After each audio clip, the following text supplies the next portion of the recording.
नमस्कार, मैं अशोक कुमार पांडे और स्वागत है आपका टीसीएच पर। आज है 17 अगस्त 2026 और आज खास इसलिए है क्योंकि एमओयू जो हुआ था 60 दिन का ईरान और अमेरिका के बीच में, वो एमओयू आज खत्म हो रहा है। एक मेमोरेंडम ऑफ अंडरस्टैंडिंग यानी आप कह सकते हैं एक समझौता खत्म हो रहा है जो कभी लागू ही नहीं हुआ, जिसके तुरंत बाद से लड़ाइयां शुरू हुई, फिर कुछ दिन रुकी रहीं, फिर धमकियां चली, फिर ये चला वो चला, लगातार तमाशा चलता रहा और अब उसकी मियाद भी पूरी तरह से खत्म हो रही है और कोई नहीं जानता कि कल से क्या होगा। कल से जंग शुरू हो सकती है। जंग के हालात ये हैं कि ईरान ने यह ऐलान किया है कि किसी अमेरिकी सैनिक को मारने या पकड़ने वाले को $30,000 यानी अगर हिंदुस्तानी तरीके से हम देखें तो 28 लाख रुपए का इनाम दिया जाएगा। और अगर कोई खातून ये काम करती हैं, कोई महिला ये काम करती हैं, तो इनाम की जो रकम है वो डबल कर दी जाएगी, $60,000 यानी हिंदुस्तानी रुपए से अगर हम जोड़ें तो तकरीबन 56-57 लाख रुपए का इनाम दिया जाएगा एक अमेरिकी सैनिक को पकड़ने और मारने को। यानी आप समझिए कि ईरान न केवल अपनी आर्मी और आईआरजीसी को ट्रेन कर रहा है, बल्कि अपने मुल्क के एक एक बाशिंदे को इस बात के लिए तैयार कर रहा है कि अगर अमेरिकी आपकी जमीन पर पैर रखते हैं, अगर सरजमीने ईरान पर कदम रखते हैं, तो उनको मार दिया जाए, उनको पकड़ लिया जाए, उनका मुकाबला किया जाए। इसके लिए ईरान अपने पूरे मुल्क को तैयार कर रहा है। दरअसल ये जो पूरा वक्फा था, 60 दिन का जो ये वक्फा था, जो मेमोरेंडम ऑफ अंडरस्टैंडिंग में तय पाया गया था, इस वक्फे का इस्तेमाल इजराइल और अमेरिका करना चाहते थे अपने आप को और ज्यादा मजबूत करने के लिए। जो मिसाइलें खत्म हो गई थी वो मिसाइलें दोबारा बना लें, जो अड्डे उड़ा दिए गए थे वो अड्डे दोबारा बना लें। ये सारी चीजें करने के लिए अमेरिका और इजराइल ने 60 दिन का वक्त लिया था। ईरान इस बात को अच्छे तरीके से जानता था। ईरान को मालूम था कि अमेरिका ईमानदार नहीं है। ईरान को मालूम था कि दुनिया की सबसे ज्यादा गंदगी जहां पर हो वो भी साफ हो सकता है, काले रंग का कपड़ा सफेद रंग का बन सकता है, लेकिन अमेरिका और इजराइल की नीयत कभी साफ नहीं हो सकती। और इसीलिए ईरान ने भी इसका इस्तेमाल वैसे ही किया, अपने जो हथियार थे उनको दोबारा तैयार करने के लिए, अपनी आर्मी को और ज्यादा मजबूत करने के लिए, सही जगह पर एयर डिफेंस लगाने के लिए, नए तरीके की मिसाइलें बनाने के लिए, डेवलप करने के लिए। और ये 60 दिन दोनों पक्षों ने अपने अपने लिए इस्तेमाल किया है ताकि आने वाली जंग में और ज्यादा मजबूत होकर उतर सके। अमेरिका से गलती कहां हुई है? अमेरिका से यह गलती हुई है कि 60 दिन का भी सब्र नहीं हुआ उसके। 60 दिन के पहले ही, काफी पहले उसने ईरान के ऊपर अटैक करना शुरू कर दिया। नतीजा ये कि जो कुछ उसने बनाया था उससे ज्यादा खर्च करवा दिया ईरान ने खाड़ी मुल्कों में अमेरिका के अड्डों पर हमला करके। और अब हालत यह है, आपको पता है, मैं पहले कई बार बता चुका हूं कि अमेरिका, वहां की आर्मी यह कह रही है कि हमारे पास हथियार नहीं है। यानी जो सोचा था, जो प्लानिंग की थी कि हम और मजबूत हो जाएंगे, इजराइल तो हो सकता है हो गया हो, इजराइल तो हो सकता है कि और कुछ नए हथियार उन्होंने बना लिए हों, जो तोड़ फोड़ हुई थी उसको ठीक कर दिया हो, क्योंकि सरजमीने इजराइल पर किसी तरह की कोई लड़ाई नहीं हुई। लेकिन अमेरिका और ज्यादा कमजोर हुआ है और यही वजह है कि खाड़ी मुल्कों से यह खबर आ रही है कि इन समझौतों को लेकर जो 60 दिन वाली जो बातचीत थी वो टूटने के बाद अब उनका नुकसान और ज्यादा होगा। इसलिए ये खाड़ी मुल्क जो हैं वो अमेरिका से बेहद नाराज हैं। हालांकि व्हाइट हाउस का कहना है कि नाराज नहीं है, और व्हाइट हाउस जानता है कि नाराज होकर भी ये क्या कर लेंगे। आखिर में तो इनको कदम बोसी करनी ही करनी है, आखिर में तो इनको झुकना ही झुकना है। लेकिन फिलहाल इनकी नाराजगी ये है कि ना तो ईरान का ये कुछ बिगाड़ पा रहे हैं और ना तो ईरान से कोई समझौता कर पा रहे हैं, जिसके चलते उनकी तिजारत पर जबरदस्त असर पड़ा है, उनके व्यापार पर जबरदस्त असर पड़ा है। स्ट्रेट ऑफ होर्मुज पूरी तरह से बंद है, जहाज आ नहीं रहे, जहाज जा नहीं रहे, तेल बाहर नहीं जा पा रहा, और बाहर से जिन सामानों की जरूरत खाड़ी मुल्कों को पड़ती है वो सामान उनके पास पहुंच नहीं पा रहे। उधर आपको पता है हूथी ने बाब अल मंदेब बंद तो नहीं किया है, लेकिन वहां आग लगाई हुई है। अभी जो हालात हैं उसमें ऐसा लगता है कि बाहर से जंग ना हो रही हो, लेकिन अंदर यमन में जंग तेज हुई है। एक खबर यह है कि 200 के आसपास हूथी मारे गए हैं, तो दूसरी खबर यह है कि जो मोचा बंदरगाह है वो पूरी तरह से बंद पड़ा हुआ है, वहां जबरदस्त हमला हुआ है, इसलिए वहां से जहाज ना आ रहे हैं और ना जा रहे हैं। तो बाब अल मंदेब की एंट्री ऐसे ही प्रॉब्लमेटिक है। स्ट्रेट ऑफ हॉर्मुज पूरी तरह से बंद पड़ा हुआ है। खाड़ी मुल्कों के लिए यह बहुत मुश्किल वक्त है, इसलिए वो लगातार इस बात को कह रहे हैं कि अमेरिका अगर ईरान का कुछ बुरा नहीं कर पा रहा, अगर ईरान से एक फैसला कुन जंग जीत नहीं पा रहा है, तो बेहतर है समझौता कर ले, ताकि खाड़ी के अंदर, मिडिल ईस्ट के अंदर हालात नॉर्मल हो जाएं। तो उनका गुस्सा बहुत वाजिब है, लेकिन अमेरिका उनके गुस्से की कब परवाह करता है। अगर इजराइल गुस्सा हुआ होता तब तो कोई बात होगी, बाकी खाड़ी मुल्क उसके लिए एक तरह से उसकी सल्तनत का हिस्सा हैं, जो उसको रकम पहुंचाते हैं, जो उसके सामने कोर्निश करते हैं। उनके नाराज होने से ट्रंप के ऊपर कहीं कोई असर नहीं पड़ने वाला। और भी बहुत सारी खबरें हैं, लेकिन एक बड़ी खबर आई है, और वो खबर आई है यूएई से। आप जानते हैं यूएई इजराइल का सबसे करीबी है, और आप जानते हैं कि इस जंग में यूएई ने सीधे हमले भी किए थे ईरान के ऊपर। ये सारी बातें बिल्कुल सामने आ चुकी हैं, और यही वजह थी कि जंग का जब पहला दौर चल रहा था तो ईरान ने सबसे ज्यादा अगर कहीं हमले किए थे तो वो यूएई के ऊपर किए थे। अब यह कहा जा रहा है कि यूएई ने ईरान की अरबों डॉलर की जो फ्रीज एसेट्स थे, आपको पता है कि ईरान का बहुत सारा एसेट अलग अलग मुल्कों में फ्रीज है। अमेरिका में फ्रीज है, यूरोप में फ्रीज है, कतर में फ्रीज है, यूएई में फ्रीज है, साउथ कोरिया में फ्रीज है। साउथ कोरिया के एनवाय वहां पर गए थे, बात करके आए थे कि हम उसको डिफ्रीज करने की शुरुआत करेंगे, हमारे जहाजों को गुजरने दें। और साउथ कोरिया से आपको यह भी पता है कि अमेरिका बेहद नाराज है। दोनों आर्मीज का जो एक्सरसाइज चल रहा था उसको कम करने के लिए ट्रंप ने कहा है, क्योंकि साउथ कोरिया ने ईरान के खिलाफ जंग में साथ नहीं दिया। खैर, साउथ कोरिया की बात फिर कभी कर लेंगे, अभी जो बात हो रही है वो यूएई की बात हो रही है। यूएई के बारे में कहा जा रहा है कि अरबों डॉलर का जो फ्रीज एसेट ईरान का यूएई ने दबा कर रखा था वो रिलीज किया है। कहा जा रहा है एक जहाज यूएई से ईरान गया है, जिसमें 2 टन सोना है, जिसका कीमत जो है वो 28.3 करोड़ डॉलर बताई जा रही है।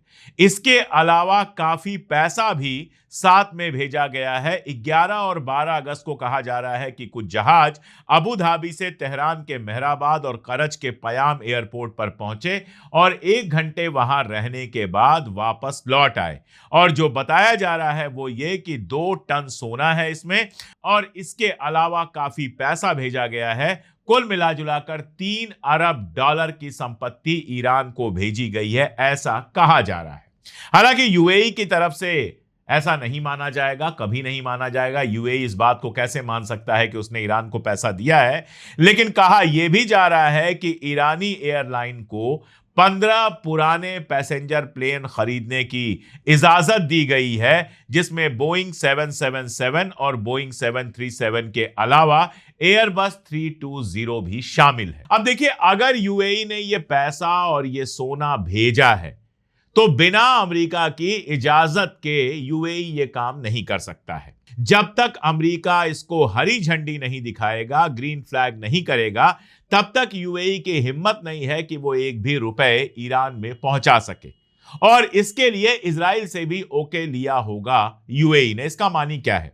इसका मानी यह है कि ट्रंप शर्तें पूरी तो कर रहे हैं, लेकिन खुल के नहीं कर रहे हैं। यह बिल्कुल मुमकिन है कि ट्रंप ने ईरान से कहा हो कि देखो भाई, हम तुम्हारी सारी शर्तें मानेंगे, लेकिन खुल के मानेंगे तो दुनिया में बहुत ज्यादा बेइज्जती हो जाएगी, तो हम चुपचाप मानेंगे, हमारे यहां से तो पैसा अभी नहीं जाएगा। लेकिन यूएई, कतर, साउथ कोरिया, इस तरह की कंट्रीज में जो तुम्हारे फ्रीज्ड एसेट्स हैं वो धीरे धीरे खुलने शुरू हो जाएंगे, और साथ में हम घोषणा नहीं करेंगे, हम ऐलान नहीं करेंगे, लेकिन तुम्हारे सैंक्शन भी हम धीरे धीरे कम करेंगे। ये हो सकता है हुआ हो, ये बिल्कुल मुमकिन है। एक और खबर है जिसको इसके साथ जोड़कर देखेंगे तो शायद चीजें थोड़ा समझ में आए। जेराड कुशनर को आप जानते हैं, ट्रंप का दामाद है और एनवाय है एक तरह से, जो पीस प्रोसेस चल रहा है गजा में उसके अंदर। तो गजा में बताया जा रहा है कि जो पीस प्रोसेस चल रहा है, जो ट्रंप प्लान है, उसको लागू करने के लिए इजराइल के ऊपर प्रेशर बनाने के लिए जेराड कुशनर गया हुआ था कतर। और कतर में जो हमास के हेड हैं, उनसे मुलाकात हुई जेराड कुशनर की, और वहां पर डी आर्मामेंट वगैरह की बात हुई कि कैसे हमास हथियार छोड़ेगा, कैसे उस मामले में आगे बढ़ा जाएगा। इसके तुरंत बाद खबर आती है कि कतर से अमेरिका लौटने की जगह जेराड कुशनर जाता है इजराइल, और इजराइल में उसके मुलाकात होती है नेतन्याहू से। अब इसमें क्या हुआ होगा? आपको कहानी पता है कि हमास कह रहा है हम हथियार छोड़ने को तैयार हैं, और ना केवल हम हथियार छोड़ने को तैयार हैं, बल्कि जो गजा पीस प्लान है ट्रंप का, उसको भी लागू कराने को हम तैयार हैं। ये बात लगातार कह रहा है हमास, और हमास के साथ जो दूसरे ऑर्गेनाइजेशंस हैं वो भी कह रहे हैं। लेकिन उनकी शर्त बिल्कुल साफ है कि हम गद्दी छोड़ देंगे, हमारी जगह आप सिविलियन ऑफिसर्स को बिठा दीजिए जो यहां का एडमिनिस्ट्रेशन संभालेंगे रोज बरोज का। लेकिन उसके पहले इजराइल को अपनी आर्मी को पीछे हटाना होगा। जब तक इजराइल की आर्मी गजा की जमीन पर है, तब तक हम हथियार नहीं छोड़ेंगे। येलो लाइन जो बनी थी, उसके पीछे हटना पड़ेगा इजराइल को, और फिर फाइनली पूरे गजा से हटना पड़ेगा इजराइल को। यह शर्त रखी थी हमास ने, और नेतन्याहू का कहना था कि हम गजा को बिल्कुल नहीं छोड़ेंगे, फलस्तीन को कभी आजाद मुल्क अपने जीते जी मैं नहीं बनने दूंगा, और अपनी आर्मी हम वहां से नहीं हटाएंगे। अब जो बातचीत पूरी हुई थी, जो सीज फायर हुआ था गजा के साथ, या यूं कहें कि फलस्तीन के साथ, या यूं कहें कि हमास के साथ, जो सीज फायर हुआ था, उसमें यह शर्त थी कि इजराइल अपनी आर्मी को हटाएगा, पहले येलो लाइन पे रखेगा, फिर और पीछे आएगा, और फिर फाइनली वहां से हटा लेगा। ये तय पाया गया था। तो ट्रंप का अगर पीस प्लान लागू होना है, ट्रंप का अगर गजा पीस प्लान लागू होना है, तो उसके लिए सबसे जरूरी है कि जो सीज फायर ट्रंप ने करवाया था, उस सीज फायर को लागू किया जाए। तो उसकी एक शर्त यह है कि हमास हथियार छोड़े, हमास उसके लिए तैयार है, लेकिन दूसरी शर्त यह है कि इजराइल अपनी आर्मी को हटाए, इजराइल उसके लिए तैयार नहीं है। अब इस बैकग्राउंड में इन मुलाकातों को आप देखिए। जेराड कुशनर जब वहां गए होंगे तो हमास ने यह बताया होगा कि हम तो हथियार छोड़ने को तैयार हैं, लेकिन सीज फायर की दूसरी शर्त भी पूरी कराइए, इजराइल को पीछे हटाइए।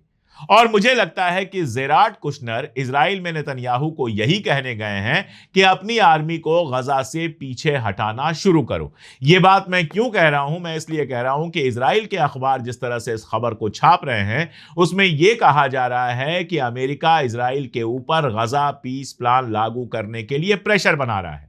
और गजा पीस प्लान लागू करने के लिए प्रेशर किस चीज पे बनाया जाएगा? प्रेशर सिर्फ इस चीज पे बनाया जा सकता है कि अपनी आर्मी को वहां से पीछे हटाओ।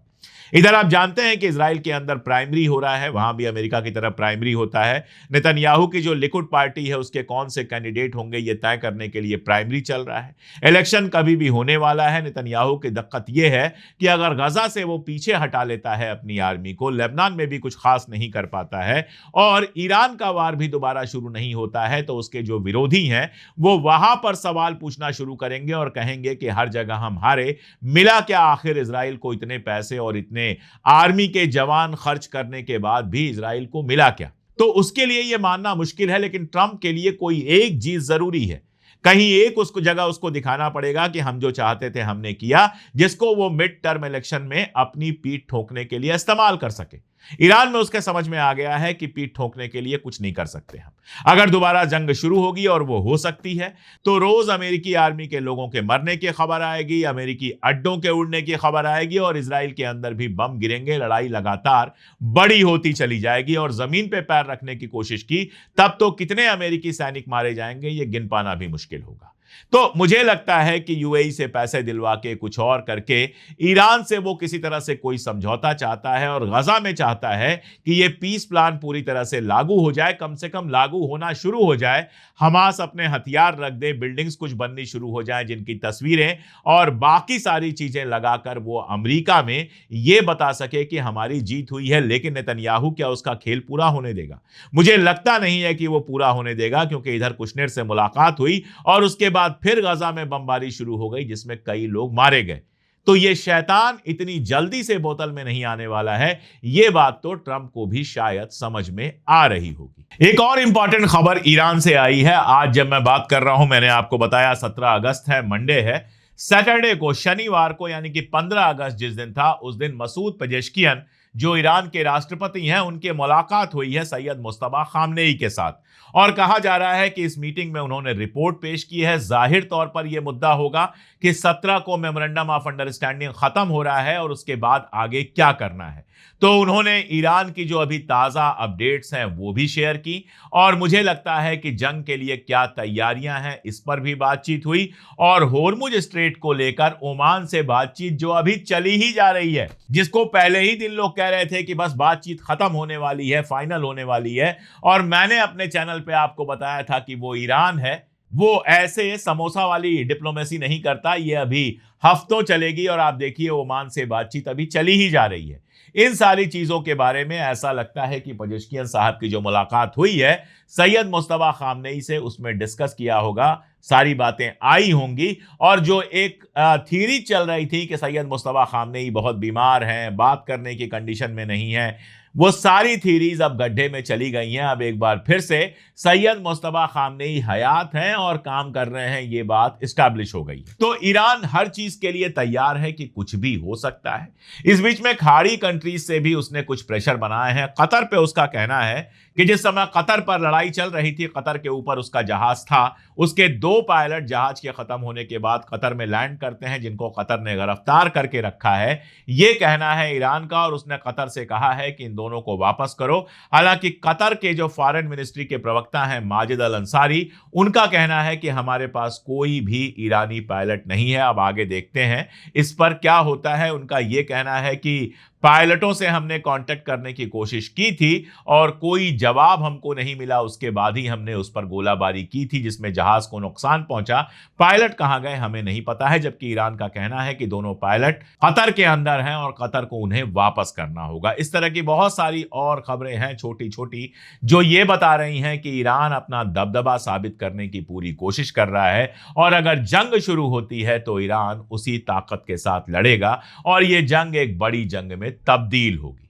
तो मुझे लगता है कि आने वाले कुछ दिनों में कुछ चीजें बहुत क्लियर होंगी। पहली बात तो ये कि जंग दोबारा शुरू होगी या शर्तें मानी जाएंगी ईरान की, और दूसरी बात ये कि क्या गजा पीस प्लान अमेरिका लागू करा पाएगा, ट्रंप लागू करा पाएगा, या दोबारा वहां पर हिंसा शुरू होगी और नेतन्याहू को अमेरिका कंट्रोल नहीं कर पाएगा। ये वो 2 सवाल हैं जिनके जो जवाब आएंगे उससे तय होगा कि मिडिल ईस्ट और दुनिया आने वाले वक्त में किस तरफ जाएगी। जब जैसे जैसे जो डेवलपमेंट होगा हमेशा की तरह मैं लगातार अपडेट करता रहूंगा। आप भी हमेशा की तरह वीडियोस देखते रहिए, दोस्तों रिश्तेदारों को भेजते रहिए और अगर चैनल को अब तक सब्सक्राइब ना किया हो तो सब्सक्राइब जरूर कर लीजिए। आज के लिए इतना ही, बहुत शुक्रिया।